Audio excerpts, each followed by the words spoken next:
नमस्कार मंडळी. चिमणी आणि कावळ्याची गोष्ट, अरे ही तर आपण सगळ्यांनीच लहानपणी ऐकली आहे, बरोबर ना? पण ही फक्त लहान मुलांची गोष्ट नाहीये. खरं तर ही तयारी आणि त्याचे परिणाम यावरचा एक जबरदस्त अभ्यास आहे. चला तर मग या गोष्टीत जरा खोलवर शिरून बघूया. तर विचार करा, ध्येय एकच आहे, पण ते गाठण्याचे मार्ग मात्र दोन, अगदी वेगवेगळे. मग काय होतं, काय परिणाम होतो याचा? हाच प्रश्न या संपूर्ण कथेचा पाया आहे. चला तर मग भेटूया आपल्या कथेच्या दोन मुख्य पात्रांना.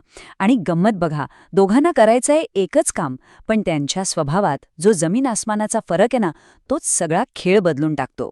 तर हे आहेत ते दोघे. एका बाजूला आहे आपली चिमणी, एकदम मेहनती आणि हुशार.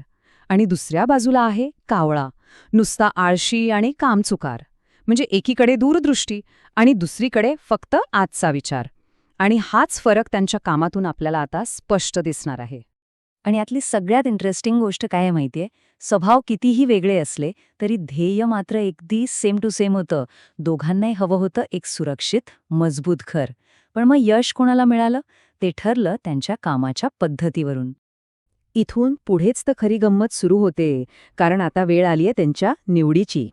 घर कशाचं बांधायचं आणि त्यासाठी किती कष्ट घ्यायचे, याच दोन छोट्या वाटणाऱ्या गोष्टींनी त्यांचं अख्खं भविष्य ठरवलं बरं का. आपल्या चिमणीने काय केलं?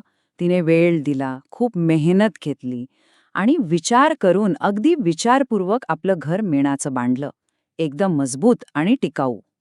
या एका निर्णयातून तिची दूरदृष्टी आणि योग्य नियोजन दिसून येतं. आणि कावळा? त्याने धरला सोपा रस्ता, एक प्रकारचा शॉर्टकटच म्हणा ना.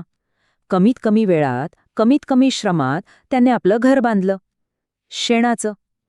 पण म्हणतात ना, सोपे रस्ते कधीकधी खूप महागात पडतात. आता इथे बघा, सगळं चित्र अगदी स्पष्ट होते. एका बाजूला चिमणी, तिने निवडलेलं मेण, तिची मेहनत आणि परिणाम काय तर एक मजबूत, सुरक्षित घर. आणि दुसऱ्या बाजूला कावळा, शेण, आळशीपणा आणि परिणाम एक तकलादू, कमकुवत घर. फरक अगदी समोर आहे. घरं तर बांधून झाली, पण आता आलीये खरी परीक्षेची वेळ. कारण आता निसर्गच त्यांची परीक्षा घेणार होता. एक मोठं वादळ आलं, जे या दोन्ही घरांची आणि त्यांच्या मालकांच्या निर्णयांची कसोटी पाहणार होतं. सुरुवातीला जोरदार पाऊस सुरू झाला, मग सोसाट्याचा वारा सुटला, आणि मग काय, कावळ्याच्या घराचं जे व्हायचं तेच झालं. ते शेणाचं घर पावसात अक्षरशः विरघळायला लागलं आणि बघता बघता पत्त्याच्या बंगल्यासारखं कोसळलं.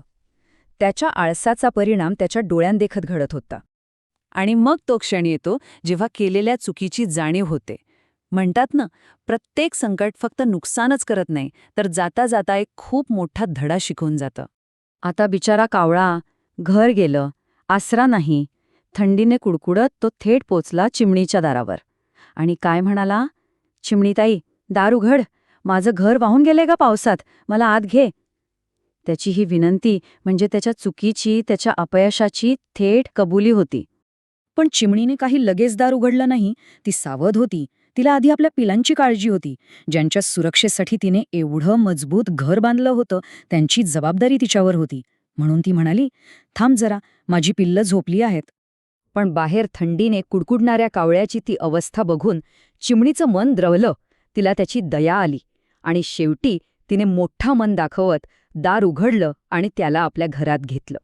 आणि घरातली ती ऊब मिळाल्यावर कावळ्याला आपली चूक अगदी स्पष्टपणे जाणवली. तो म्हणाला, माझा आळशीपणाच नडला, त्यामुळेच माझं घर वाहून गेलं.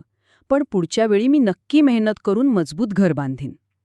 ही होती त्याच्या चुकीची खरी कबुली. तर इथे गोष्ट संपते, पण खरं तर गोष्टीतून मिळणारा जो धडा आहे ना, तो कधीच संपत नाही. तो आपल्या सगळ्यांसाठी आहे आणि कायम लक्षात ठेवण्यासारखा आहे. चला, तोच आता नीट समजून घेऊया. चिमणी काय म्हणते बघा, मेहनत आणि शहाणपण नेहमीच उपयोगी पडतं. किती सोप्या शब्दात तिने या कथेचं सार सांगितलंय. जे तिने केलं तेच ती सांगतेय, की कष्ट आणि योग्य विचार कधीच वाया जात नाहीत. म्हणजेच या गोष्टीतून आपल्याला काय शिकायला मिळतं? अगदी सरळ आणि सोप्पं आहे. आळशीपणा केला, शॉर्टकट शोधले की नुकसान हे ठरलेलंच. पण या उलट जर मेहनत घेतली, योग्य तयारी केली, तर मोठ्यातलं मोठं संकट आलं तरी आपण सुरक्षित राहू शकतो. आणि जाता जाता एक प्रश्न. आपण आपल्या आयुष्यात जी घरं बांधतो, मग ते आपलं करिअर असेल, आपली नाती असतील किंवा आपलं आर्थिक नियोजन असेल, ती घरं आपण किती मजबूत बांधतो. आयुष्यात येणाऱ्या अनपेक्षित वादळांना तोंड देण्यासाठी आपली तयारी खरंच आहे का? यावर नक्की विचार करा.